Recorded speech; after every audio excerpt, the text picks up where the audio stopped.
What's up, New Vegas fans? I'm back in the Mojave, and in this episode of Early Game POWA,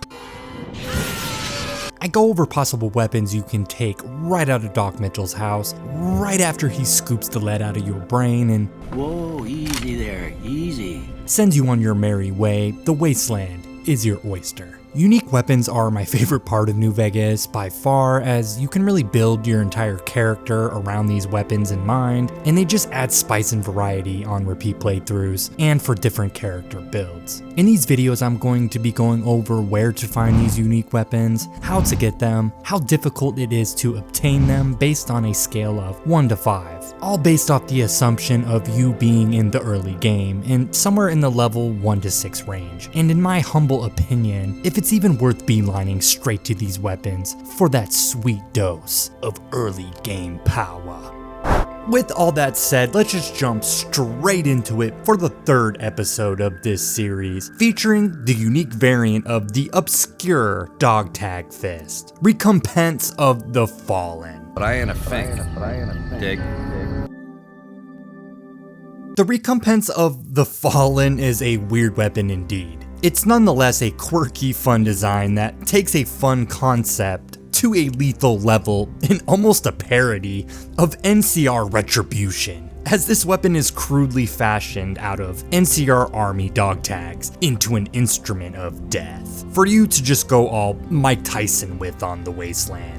A bizarre, yet oddly fitting weapon for Fallout New Vegas. It's wacky, it's zany, it's fun, it's Fallout New Vegas. As I'm pretty sure using this weapon in the RL would probably break your fingers or wrist or something, but hey, I ain't Doc Mitchell, so what the hell do I know? Being an unarmed weapon means it's by default pretty strong, thanks to certain perks that can carry melee and unarmed in New Vegas, like Piercing Strikes, Super Slam, and Slayer being the bread and butter of any melee / unarmed build. The Recompense of the Fallen requires 0 unarmed and just 1 strength in using, so anyone can use this item efficiently, which does open it up for that sweet dose of early game power. It has a base damage of 25, a DPS of 47.4, rocking a weapon speed of 1.9, so it's overall pretty decent as an early game unarmed weapon, on par or close with something like the Spiked Knuckles. It boasts a critical damage the same as its base damage at 25, a ×1 crit multiplier, an AP cost of 35, so a bit high for an early unarmed weapon, but not really that bad overall. It has a weight of 3, so it's compact and lightweight like most of these earlier unarmed weapons, and a weapon health of 150, which isn't terrible, but it's definitely not amazing either. The early game unarmed weapons really do feel fluid in its movement. I mean, take the Spiked Knuckles for example, and it mimics this more or less. I really do like just the overall movement and feeling of the Spiked Knuckles and the dogtag fists, as they give the old 1-2 very efficiently in fast striking motions. This is also enhanced after you have at least 50 in unarmed, which unlocks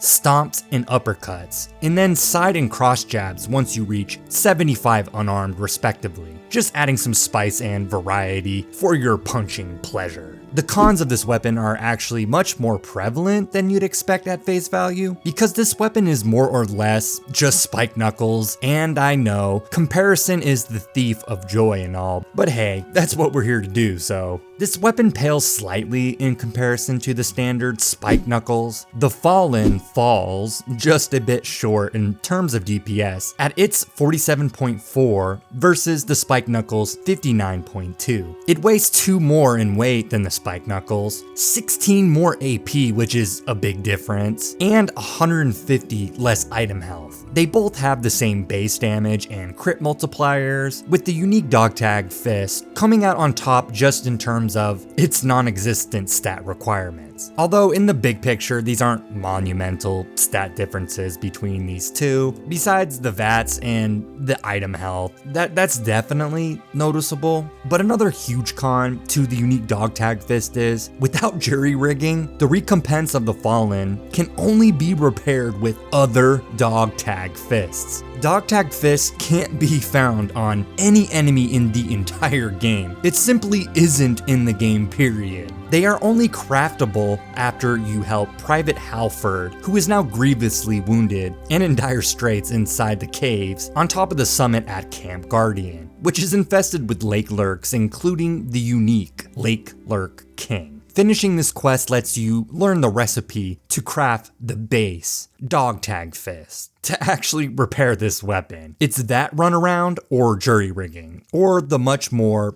realistic weapon repair kits. Round 1, fight!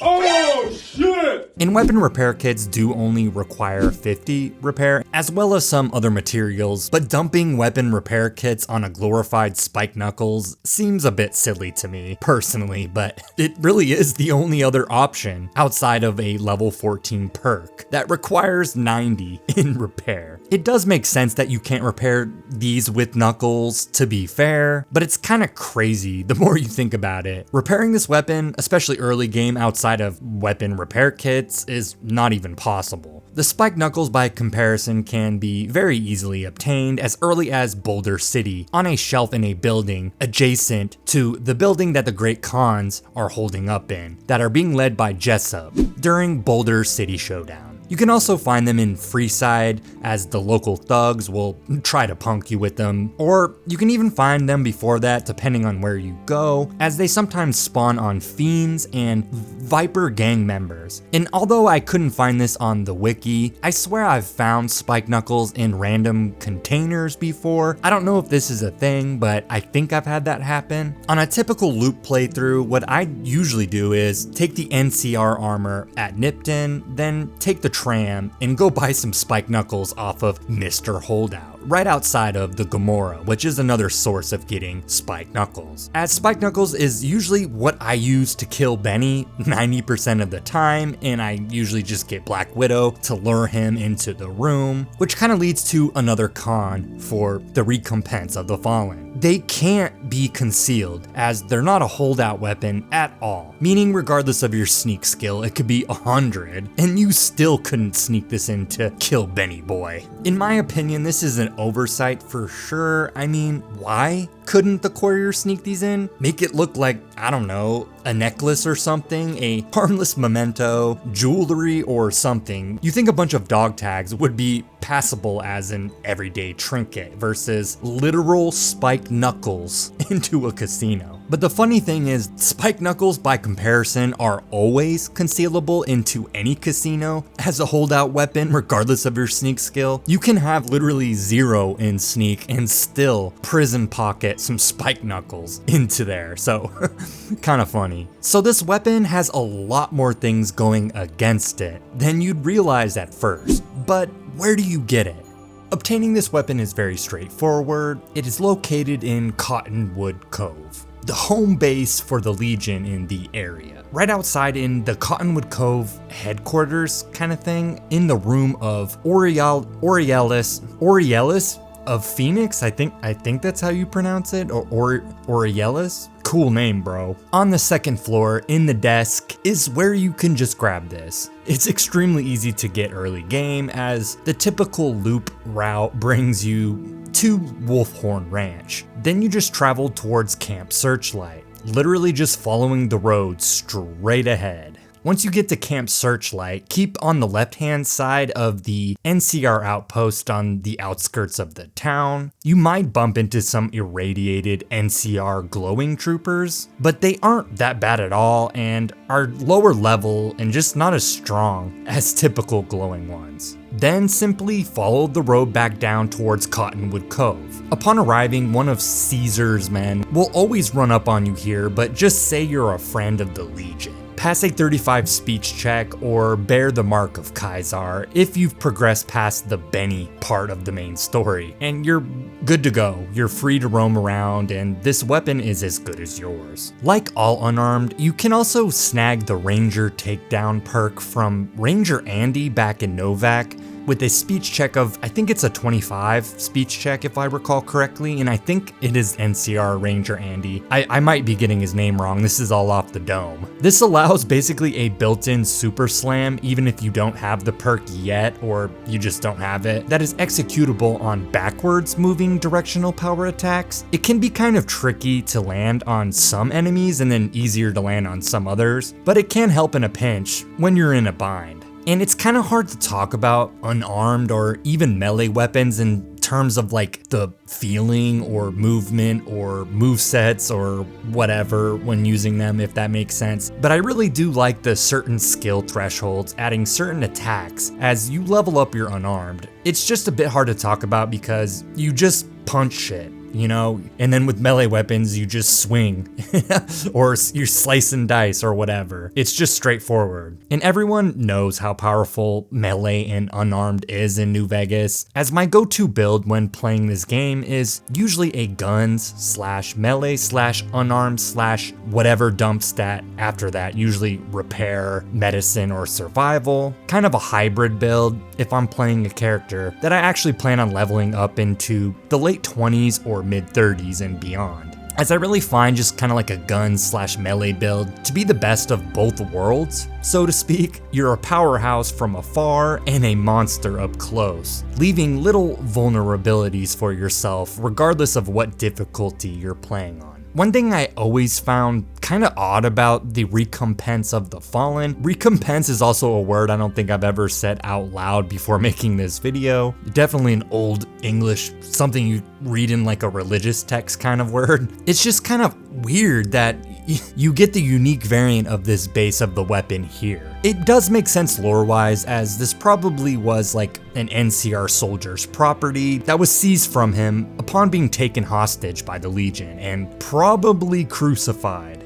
The thing I always found really kind of weird about this is, I don't know, it's just you think the upgraded variant would be at Camp Guardian. You think the regular dogtag fist would be here, and the quest where you help Private Halford would give you the improved version of this base, as the effort put into slaying the lake lurks and collecting the dog tags for that quest makes more sense giving you a more unique, stronger version of this weapon. And this all really just begs the question, is it worth obtaining for early game POWA? Yeah, I'd say so, but only if you're in the area kind of thing. Sounding like a broken record at this point, these are basically just spike knuckles, but slightly less, very, very slightly less. The high AP cost is actually pretty notable and a huge con to these versus the spike knuckles. The more I played capturing footage for this video, it was definitely noticeable. I mean, I can only squeeze 2 VATS attack versus I think spike knuckles you can get like 4 VATS attack, I think. And I'd say this also falls in line with kind of how the Liberator is when I did that video, as this is just like a weapon you pick up, you kill some stuff with, then you ditch it or sell it after you use up the durability. It's not something you're gonna like hold on to for long periods of time. And one of the great things about having a fully dynamic game engine is all of this just works. It's not, I'm not kidding. But as much shade as I've thrown at this weapon in this video, it's extremely easy to get. It's a funny, goofy concept for a weapon that looks pretty badass, honestly, and it does its job well for what it is. If you're ever kind of just around in the area of Cottonwood Cove or just want a different weapon to throw some hands with, I'd snatch this up in a heartbeat. It can't hurt. If you like this video, consider leaving me a like and a sub, you know, all that good YouTube stuff. I'd appreciate it. But what's your opinion of Recompense of the Fallen? Is it a powerhouse in your arsenal on your playthroughs? I'd imagine it isn't. This is a forgotten relic of a weapon for sure. It's kind of a shame that it is, as it's very easy to get in the early game. It has a zany, wacky premise for a weapon, which is always something I appreciate in these games. I'm looking at you, K9 gun. And overall, isn't a bad weapon at all, really. With all that said, Fallout fans, I really hope to see you in the next one.